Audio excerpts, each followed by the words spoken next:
வணக்கம் நண்பர்களே, நான் உங்கள் பாலாஜி எலைஸ் பவிஷ்யமார். குரு வணக்கத்துடன் இன்றைக்கி டாபிக்குள்ளே போவோம்.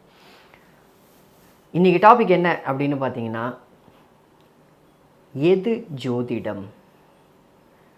இது ஒரு ரொம்ப முக்கியமான, ரொம்ப இம்பார்ட்டண்ட்டான டாப்பிக்கு. நிறைய பேரால் புரிஞ்சிக்க முடியலை அப்படின்றது தான் இதில் இருக்கக்கூடிய ஒரு சில உண்மைகள். என்னடா புரிஞ்சிக்க முடியல, ஜோசியத்தில் என்ன இருக்குது, எது ஜோதிடம்னு வேற தூக்கி ஒரு புதிர் போடுறாரு, என்ன இருக்குது, என்ன நடக்க போகுது, வருங்காலத்தை தெரிந்து கொள்வது தானே ஜோதிடம் அப்படின்னு நம்ம பேசலாம். ஆனால் அதுக்குள்ளேயும் ஒரு சில அமைப்புகள் இருக்குது. அதுக்கும் உங்களுடைய ஜாதகம் இடம் கொடுக்கணும் அப்படின்றது தான் ஒரு முக்கியமான ஒரு இதுக்குள்ளே ஒளிஞ்சிருக்கக்கூடிய ஒரு சூட்சமம். சரி, சமீபத்தில் என்னுடைய ஒரு நண்பரை பார்த்தேன். அவர்கிட்ட இதை பற்றி டிஸ்கஸ் பண்ணிகிட்டு இருந்தார். அவர் கேட்டிருந்தார். சரி, கேட்கக்கூடிய கேள்விகள் என்ன அப்படின்னு பார்த்தீங்கன்னா, ஜாதகத்தை பற்றி நீங்கள் விளக்குறீங்க, ஆனால் அதே சமயத்தில் பிரசன்ன முறைன்னு ஒன்று இருக்குது. பிரசன்னம் பார்க்குறோம், ஆரூடம் பார்க்கிறோம், ஜாதகத்திலேயே நாளை எப்படி இருக்குது, அடுத்த வாரம் எப்படி இருக்குது அப்படின்னு பார்க்குறோம். அதுக்கும் மற்றதுக்கும் என்ன வித்தியாசம் அப்படின்னு ஒரு பொதுவான கேள்வி என்னிடம் கேட்கப்பட்டது.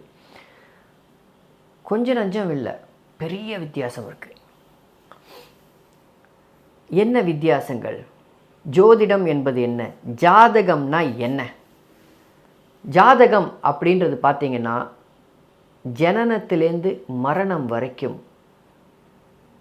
அந்த ஜாதகருக்கு, ஆணாக இருந்தாலும் சரி பெண்ணாக இருந்தாலும் சரி, அந்த ஜாதகருக்கு வாழ்க்கையில் என்னென்ன நடைபெற போகிறது அப்படின்றதை வழிவகுத்து, விதி நம்ம தலையில் எழுதியாச்சு, நீ போய் பஸ்ஸில் அடிப்படுவ, இல்லை உனக்கு 10 கோடி ரூபாய் பணம் கிடைக்க போகுது அப்படின்றது விதி நம்ம தலையில் எழுதியாச்சு அப்படின்னு ஒரு சில பேர் கடுமையாக வாதாடுவார்கள்.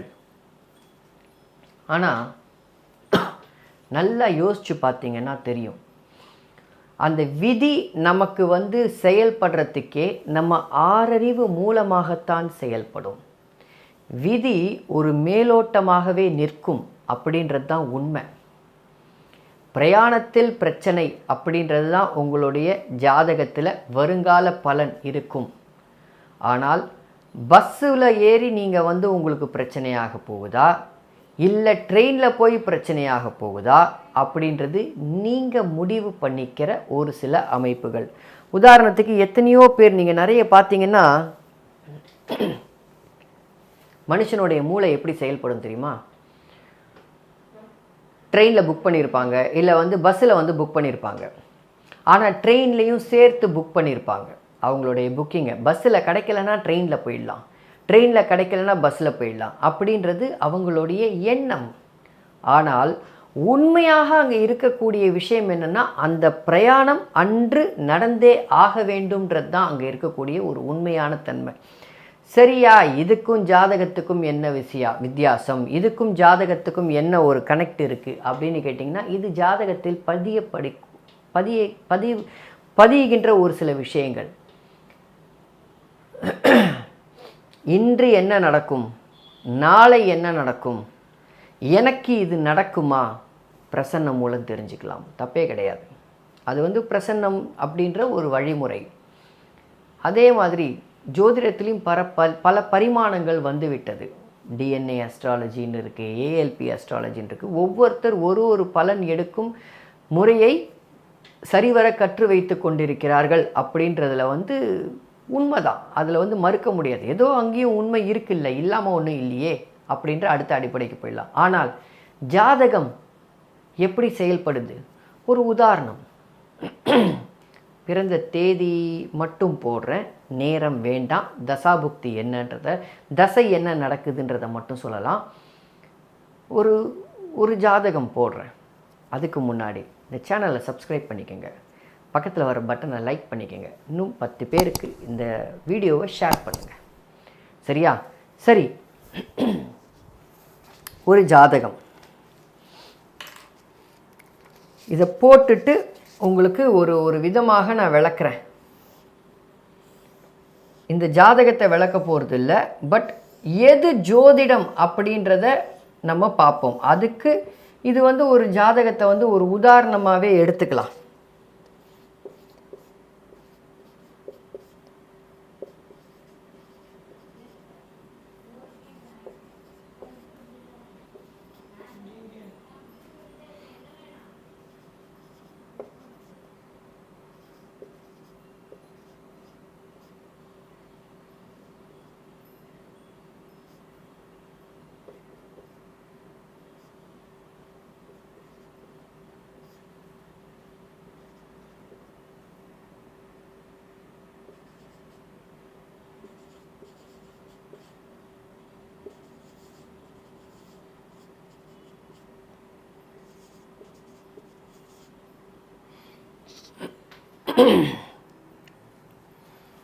ஒன்று, 2, 3, 4, 5, 6, 7, 8, 9.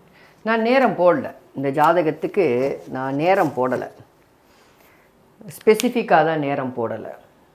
இந்த ஜாதகத்தை பாருங்கள். இந்த ஜாதகத்தில் ஜாதகருக்கு ராகு தசை நடக்குது. ராகு தசை நடக்குது. சுமாராக ஒரு 10 வருஷமாக நடந்துக்கிட்டு இருக்கு. இந்த ஜாதகர் எப்படி இருக்கிறார்? ஒரு உதாரணம், இந்த ஜாதகர் எப்படி இருக்கிறார்? பதில் போடுங்க. இப்போ இந்த ஜாதகர் போய் பிரசன்னம் பார்த்தாலும் சரி, ஜோதிடம் பார்த்தாலும் சரி, ஆரூடம் பார்த்தாலும் சரி, என்ன நடக்கும்? ஒரு கமெண்ட் போடுங்க. இது ஏன்? சரி, கமெண்ட் போட்டிருப்பீங்கன்னு நினைக்கிறேன். இப்போ நம்ம ஜாதகத்துக்குள்ளே ஒரு பதிலுக்கு வருவோம். எதுக்காக அப்படின்னு. இந்த ராகுதசை அவருக்கு நல்லது செய்ய போதா? வாய்ப்பே இல்லை. என்ன நடந்துச்சு ராகுதசையில்? சகோதரனை இழந்தார், தாயை இழந்தார், தந்தையை இழந்தார். இந்த ராகு தசையில் லக்னத்துக்கு 6ல் ராகு உட்காந்து சாரம் கொடுத்தவனும் 6லேயே இருக்கான். இழந்தார். என்ன செய்ய போகிறது? 10 வருஷமாக அவருக்கு ஏன் நடக்கலை? 10 வருஷமாக அவர் ஜோசியம் பார்க்கலையா? 10 வருஷமாக அவருக்கு எதுவும் அமைப்புகள் சரியாக இல்லையா? என்ன விஷயம்? அப்போது ஒரு ஜாதகம் என்ன சொல்ல வருகிறது உங்களிடம்? எதை நோக்கி நீங்கள் பயணம் செய்ய வேண்டும்? ஒரு ஜோசியர்கிட்ட போய் உங்கள் ஜாதகத்தை கொடுத்தீங்கன்னா, இந்த ஜாதகத்தில் அடுத்த மாதம் என்ன நடக்கும்னு கேட்குற கேள்வி பிரயோஜனம் இல்லாத கேள்வி. நல்ல வேளையாக என்னிடம் யாரும் இந்த கேள்வியை கேட்டதில்லை. என் நண்பர் கேட்டார், சந்தித்த நண்பர், அடுத்த மாதம் என்ன நடக்கும் சொல்ல முடியுமா? அதுக்கும் அடுத்த மாதம் என்ன நடக்கும் சொல்ல முடியுமா? ஒரு கிண்டல். அது கிண்டல் அப்படின்றது அவங்களுடைய எண்ணம். பட் என்னை பொறுத்த மட்டிலும் சொல்ல முடியும். அதை சொல்லக்கூட நல்லதாக இருந்தால் நம்ம மனம் ஏற்றுக்கொள்ளும். அடுத்த மாதம் சூப்பராக இருக்கும்பா உனக்கு, அடுத்த மாதம் உனக்கு ஒரு நல்ல ப்ரமோஷன் வரும், அடுத்த மாதம் ஒரு நல்ல வேலைக்கு போகிற, நல்ல சம்பளம் வரும் அப்படின்னு சொன்னால் மனம் அதை நோக்கி போகும். மனோகாரகத்துவம்ன்ற ஒரு முறை தான் உண்மை. அது நான் கையாளுற ஒரு முறை. அது எத்தனை பேருக்கு புரியும்ன்றது எனக்கு தெரியாது. பட் இருந்தாலும் இது என்னுடைய ஆராய்ச்சியில் நான் கொஞ்சம் கொஞ்சமாக பார்த்துக்கிட்டு இருக்கிறது. மனோகாரகத்துவம். உங்கள் மனம் அதை நோக்கி போகும், நல்லது நடக்க போகுதுன்னு. இதே கெட்டதாக ஒரு விஷயத்தை சொன்னால் உங்கள் மனம் மற்றும் உங்கள் புத்தி அதை புறக்கணிக்க முயற்சி செய்யும். நல்லா புரிஞ்சுக்கோங்க, அதை புறக்கணிக்க முயற்சி செய்யும். அதில் சக்ஸஸ் கிடைக்க போதா ஃபெயில்யூர் கிடைக்க போதான்றது தான் இந்த ஜாதகம். நல்லா புரிஞ்சுங்க, அதில் சக்ஸஸ் கிடைக்க போதா ஃபெயில்யூர் கிடைக்க போதா? இந்த ஜாதகருக்கு ராகு திசை நன்றாக இருக்காது. இல்லை, இவர் போய் எந்த ஆருடம் பார்த்தாலும் நல்ல பலன் கிடைக்க போகிறது இல்லை. எந்த பிரசன்னம் பார்த்தாலும் நல்ல பலன் கிடைக்க போகிறது இல்லை. கிடைக்கும், எப்படி? ஆறுதலாக கிடைக்கும். நல்லா புரிஞ்சுக்கோங்க. 18 வருஷம் வந்து என்ன கேர் ஆஃப் பிளாட்ஃபார்மில் இருக்க போகிறாரு இல்லையே. நல்லா புரிஞ்சுக்கோங்க. ஜோதிடத்துக்குள்ளே இருக்கக்கூடிய ஒரு சிறு நுணுக்கங்களை நான் சொல்கிறேன். இதை வந்து நீங்கள் எப்படி உங்களுக்கு நான் என்னுடைய மனசு வந்து என்னுடைய புத்தியை எப்படி உங்களுக்கு சொல்கிறது அப்படின்றதுல ஒரு சின்ன தடுமாற்றம் எனக்கே இருக்குது. 18 வருஷம் ராகு தசை. இந்த 18 வருஷத்தில் 10 வருஷத்தை கழிச்சு இருக்கிறார். இந்த 10 வருஷத்தில் மாதம் 4 நாள் கண்டிப்பாக நன்றாக இருந்திருப்பார். மனம் நிம்மதியாக இருந்திருக்கும். அந்த மனம் நிம்மதியாக மாதம் 4 நாளோ 10 நாளோ வாட் எவர் இட் இஸ், அந்த 10 நாளோ மனம் நிம்மதியாக இருக்கக்கூடிய அந்த தருணத்தில், அந்த சமயத்தில், அதுக்கு முன்னாடி போய் ஒரு ஆரம்பிக்கும் பொழுது ஒரு உதாரணத்துக்கு ஒரு மாதம் அந்த அடுத்த மாதம் 1ஆம் தேதி போய் பிரசன்னம் பார்க்க போகிறார், இல்லைன்னா வந்து ஆருடம் பார்க்க போகிறார். எனக்கு ஒரு நல்ல மனசு, எனக்கு நிம்மதியாக இருக்குமா? எனக்கு எப்போ நிம்மதியாக இருக்கும் சொல்லுங்க ஐயா, என் வாழ்க்கையே போராட்டமாக இருக்குது அப்படின்னு கேட்க போக, இந்த மாதம் 10 தேதி, இந்த மாதம் 15 தேதியிலேருந்து ஒரு 20 தேதி வரைக்கும் உனக்கு நிம்மதியாக இருப்பையா அப்படின்னு ஆருடம் சொல்கிறாங்க, பிரசன்னம் சொல்கிறாங்க. நீ போய் கேட்குற இடத்துல உனக்கு ஜெயம் கிடைக்கும், நீ போய் செய்கிற இடத்துல உனக்கு ஜெயம் கிடைக்கும் அப்படின்னு வருது, ஆருடம் சொல்கிறாங்க. அது நடக்கும், கண்டிப்பாக நடக்கும். ஆனால் அந்த மாதத்துக்கு அப்புறம், அந்த மாதத்தில் அந்த 10 நாளோ அதில் அந்த 5 நாளோ ஆருடம் சொல்லப்பட்ட அந்த தினமோ அந்த அமைப்போ, பிரசன்னம் சொல்லப்பட்ட அந்த தினமோ அந்த அமைப்போ சர்வ நிச்சயமாக இந்த ஜாதகத்தை மாற்ற போகிறது கிடையாது. அவர் 18 வருஷமும் கஷ்டம்தான் பட போகிறாரு. தற்காலிகமாக ஒரு 10 நாள் நிம்மதி. என்ன 10 நாள் நிம்மதி? போய் இந்த இடத்துல வந்து சனி பகவானுக்கு விளக்கேற்று, இந்த கோவில் போ. அப்படி போகும்பொழுது நம்மளுடைய மனதில் ஒரு மாற்றங்கள், அவ்வளவுதான். அதை தவிர வேறு எதுவும் கிடையாது. சரி, நீ இந்த கோவிலுக்கு போவ, உனக்கு முன்னாடி சிவப்பு கலரில் வந்து ஒரு புடவை கட்டிட்டு ஒரு அம்மா, மங்களகரமாக ஒரு அம்மா வந்து உங்ககிட்ட வந்து மாலை வாங்கிக்கிறியான்னு கேட்பாங்க. அவங்கக்கிட்ட மாலையை வாங்கிக்கோங்க, உங்களுக்கு எல்லாம் நல்லது நடக்கும். நான் சொல்கிறது உங்களுக்கு புரியும்னு நினைக்கிறேன். நல்லது நடக்கும். கோயிலில் போவோம், எல்லோரும் கேட்பாங்க, அந்த மாதிரி தான் வருவாங்க. யாராவது சிவப்பு கலரில் மாலையை வாங்கிக்கிறேன்னு கேட்பாங்க. ஆஹா, சொன்னது நடந்து பிடிச்சிப்பா, கரெக்டாக இருக்கே அப்படின்ற மனம் ஆறுதல், தற்காலிக ஆறுதல். இது நீங்கள் எங்கே வேணாலும் போய் பரிசோதித்து பார்க்கலாம். ஒரு ஜாதகம் செயல். இவர் இந்த 18 வருஷம் கஷ்டப்படுறாருன்றது தான் உண்மை. அதை மாற்றவே முடியாது. இவருக்கு வாழ்க்கை பிற்பகுதி வாழ்க்கை தான் நன்றாக இருக்குன்றது உண்மை. முற்பகுதியில் இவருடைய வாழ்க்கை மிக போராட்டமான வாழ்க்கை. அந்த இடத்துல எந்த ஆருடமும் வேலை செய்யாது, எந்த பிரசன்னமும் வேலை செய்யாது. இந்த ஜாதகத்தில் அடுத்து என்ன நடக்கும், அடுத்த மாதம் என்ன நடக்கும்னு ஜோசியர்கிட்ட வந்து கேட்டாலுமே நல்ல பதில் சொல்கிறதுக்கு இல்லை. போராட்டமான வாழ்க்கை தான் அப்படின்றது தான் இங்கே இருக்கக்கூடிய நிதர்சனமான உண்மை. ஸோ தற்காலிக பலன் கொடுக்கக்கூடியது, அந்த நேரம் கொடுக்கக்கூடியது பிரசன்னமாக இருக்கலாம், ஆரூடமாக இருக்கலாம். ஆனால் உங்கள் வாழ்க்கை தரத்தை நிர்ணயம் செய்யக்கூடியது ஜாதகம். உங்களுடைய ஜாதகம் உங்களுக்கு எது மேலே இருக்கீங்க, எப்படி இயங்குறீங்க. சரி, இவர்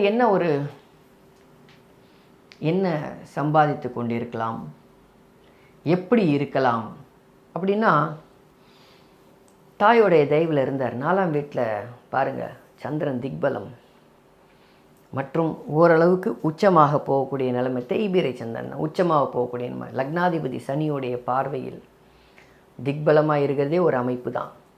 ஸோ தாயோடைய தயவில் இருந்தார். அது வரைக்கும் ஒரு பலம் இருந்தது, ஒரு சப்போர்ட் இருந்தது. தாய் போனதுக்கப்புறம் பலமும் இல்லை, சப்போர்ட்டும் இல்லை. ஏன்? லக்னத்துக்கு 6இல் தந்தை மறைந்து ராகுவிடம் ஒரு விதமாக 20 டிகிரி விலகி இருந்தாலும் 11 டிகிரியிலேருந்து கிரகணம் ஆரம்பிக்குதுன்றதை ஞாபகம் வச்சுக்கோங்க. ஒரு அமைப்பில் இருந்து சகோதரக்காரனும் புதனும், அதாவது 6, 8ஆம் அதிபதிகளோட சேர்ந்திருந்த ராகு எத்தனை பாதிப்புகள் பாருங்கள். இதைத்தான் உங்களுடைய ஜாதக தரத்தை தெரிஞ்சுக்கங்க. எனக்கு இப்போ நல்லது நடக்குமா, அப்போ நல்லது நடக்குமா, சரி ரைட்டு. எப்படி இந்த மாதிரியான ஜாதகங்களுக்கு எப்படி பலன் சொல்கிறது? ராகுதசை குரு புக்தி சுமாரான பலன்தான். ஏன் சுமாரான பலன்? சஷ்டாஷ்டகம்.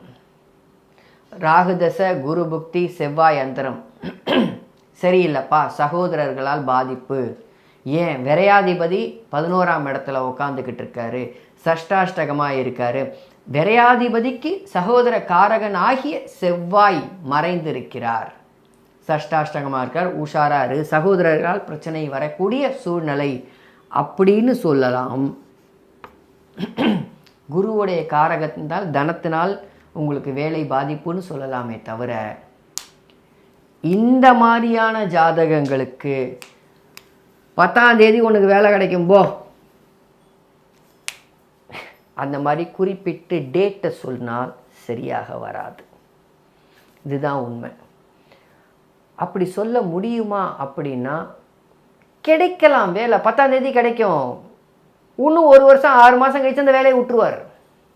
புரியும்னு நினைக்கிறேன். அதுதான் எது ஜோதிடம், எப்படி ஜோதிடம் பார்க்க வேண்டும் அப்படின்றதுக்குள்ள இருக்கக்கூடிய ஒரு சில தன்மைகள். அது ஒரு சில தன்மைகள். ராசிக்கு 7ஆம் இடத்துல சனி, லக்னத்துக்கு 7ஆம் வீட்டை சனி பார்க்குறார். ராசிக்கு 7 சனி, லக்னத்துக்கு 7ஆம் இடத்தை சனி பார்க்குறார். மற்றும் நடக்கிறது ராகு தசை. திருமணம் ஆயிடுச்சா? இல்லை. மற்ற அமைப்புகள் பாருங்க. லக்னத்துக்கு, அதாவது ப்ராக்டிக்கலாக வரணும் இல்லை. 12-7-3 பெரிய பாவத்துவம் இல்லை. சுக்கிரன் மறையிறார், லக்னத்துக்கு மறையிறார். 8ல் முழுசாக மறைவு உண்டு சுக்கிரனுக்கு, லக்னத்துக்கு 8ல் மறையிறார். இருந்தாலும் ராசிக்கு 5ல் உட்காந்துக்கிட்டு இருக்கார். ஸோ அமைப்புகள் எப்படி வருது அப்படின்றத நம்ம உள்ள நோக்கி போகணும் இல்லை. நடக்கிறது ராகுதசை. யார் 10,000 15,000 சம்பளம் இருந்தால் இந்த காலத்தில் எந்த பெண் அல்லது எந்த ஆண் கல்யாணம் பண்ணிப்பாங்க? யோசிச்சு பாருங்க. இதுதான் ப்ராக்டிகாலிட்டி, ஜாதகத்தோடைய ப்ராக்டிகாலிட்டி. சார் 7ஆம் பாவகம் பாதிக்கவே, அதாவது 7ஆம் பாவகமோ இல்லை சுக்கிரனோ பெரிய பாதிப்பு இல்லையே, ஏன் திருமணம் நடக்கலைன்னு கேட்கறதுக்கு இந்த மாதிரியான சூழ்நிலைகள் காரணமாக அமையும். இதுதான் எது ஜோதிடம் அப்படின்றத நீங்கள் புரிஞ்சுக்கணும். குறைஞ்சபட்சம் என்னுடைய ஃபாலோவர்ஸ் புரிஞ்சுக்கணும். எல்லாமே இதனால்தான் பகுத்தறிவாளர்கள் வெற்றி கொள்றதுக்கு காரணம் இதுதான். ஜோதிடத்தை நம்ம ஒழுங்காக பகுத்தறிவாளர்களுக்கு புரிய வைக்கலை அப்படின்றது தான் என்னுடைய ஒரு ஆதங்கம், வேறு எதுவுமே கிடையாது. இந்த சமயத்தில் இது நடக்கணுமே, ஏன் நடக்கலை? சத்தியமாக நடக்காது. நான் உனக்கு கெடுதலாக சொன்னேன்னா அதை புறக்கணிக்க முயற்சி பண்ணுவீர்கள். உங்களுடைய மனம் மற்றும் உங்களுடைய புத்தி எப்படியாவது புறக்கணிக்க முயற்சி செய்வீர்கள். அதனால் இந்த மாதிரியான ஜாதகங்கள் வரும்பொழுது ஜாதகத்தோடைய தரத்தை புரிந்து கொண்டு ஜோதிடம் சொல்ல பழகுங்கள். ஒரு யோக ஜாதகம் வருதா, 10ஆம் தேதி வேலை கிடைக்கும். நான் உதாரணம் சொன்னேன், 10ஆம் தேதின்றது ஒரு உதாரணம். இந்த அந்தரத்தில் உனக்கு வேலை கிடைக்கும். ஒரு அவயோக தசாபுக்தி நடக்குதா, நீங்கள் என்ன முயற்சி பண்ணாலும் கிடைக்காதுன்றதை எப்படி சொல்லுவீங்க? கிடைக்காதுன்றதை ஒரு மாதிரி வெற்றி இல்லைன்னு சொல்ல பழகுங்க. ஓகே, தோல்வின்னு சொல்லாமல் வெற்றி இல்லைன்னு சொல்ல பழகுங்க. இதுதான் எது ஜோதிடம் அப்படின்றதுக்காகத்தான் இந்த ஒரு இதை போட்டேன். ஏன்னா ஜோதிடம் சொல்கிறது ஆருடம் சொல்கிறேன், எனக்கு போயிட்டு அம்பாள் உபாசகர் நான் சொல்கிறேன், உனக்கு இதுலேருந்து நல்ல நேரம்தான் போ அப்படின்னா 18 வருஷம் ராகுதசை நடக்கும்போது அதில் நல்ல நேரம்லாம் வராது. வாய்ப்பே இல்லை.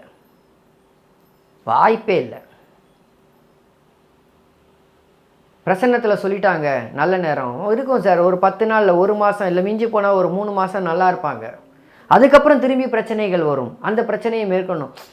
சொன்னது கரெக்டு தான், அவங்க சொன்னாங்க, அதுக்கப்புறம் நம்மளால் தக்க வச்சுக்க முடியலன்ற நம்மளே காம்ப்ரமைஸ் பண்ணிப்போம். நம்மளால் தானே போச்சு, ஆருடம் சொன்னவங்க கரெக்டாக தானே சொன்னாங்க. உனக்கு இந்த சமயத்தில் வேலை கிடைக்கும் போ அப்படின்னு அவங்க சொல்லிவிடுவாங்க. இந்த சமயத்தில் உனக்கு கிடைக்கும் அப்படின்னு பிரசன்னத்தில் சொல்லிவிடுவாங்க. ஜாதக பிரகாரம் தெரியும். நீ கிடைச்சாலும் சந்தர்ப்பத்தை நழுவ விட்டு உன்னுடைய கோபத்தினாலோ உன்னுடைய முன் யோசனையற்ற செயல்னாலோ சந்தர்ப்பத்தை நழுவ விட போறால். ஏன்னா உனக்கு ராகுதசை நடக்குது அப்படின்ற ஒரு அடிப்படையில் நம்ம சொல்லும் பொழுது அது புரியாது. அதுக்கப்புறம் வேலை கிடச்சதுக்கப்புறம் ஆஹா பிரசன்னத்தில் சொன்னது கிடச்சி நடந்துருச்சு, ஆரூரத்தில் சொன்னது நடந்துருச்சு, நடக்கும், தற்காலிகம் நடக்கும். அதுக்கப்புறம் என்ன நடக்குதுன்றது தானே மேட்ரு. 3 மாதம் 4 மாதம் கழிச்சு வேலையை போயிடும். அவங்க கரெக்டாக தான் சொன்னாங்க. நம்ம தான் அவசரப்பட்டோம். அவசரப்பட்டு வேலையை விடாமல் இருந்திருக்கணும். இந்த அடித்தளத்தை புரிந்து கொள்ளுங்கள். இது தியரி தான் இந்த கிளாஸ், இந்த வீடியோ. சரியா? அடித்தளத்தை புரிந்துக்கோங்க. இதுதான் எது ஜோதிடம் அப்படின்றத உங்களுக்கு எடுத்துக்காட்ட போகுது. இதில் இன்னும் நிறைய விஷயங்கள் இருக்குது. ஆனால் வீடியோ போய்கிட்டே இருக்கும், செட் ஆகாது. அப்புறம் பார்ப்போம். சரியா? நன்றி நண்பர்களே.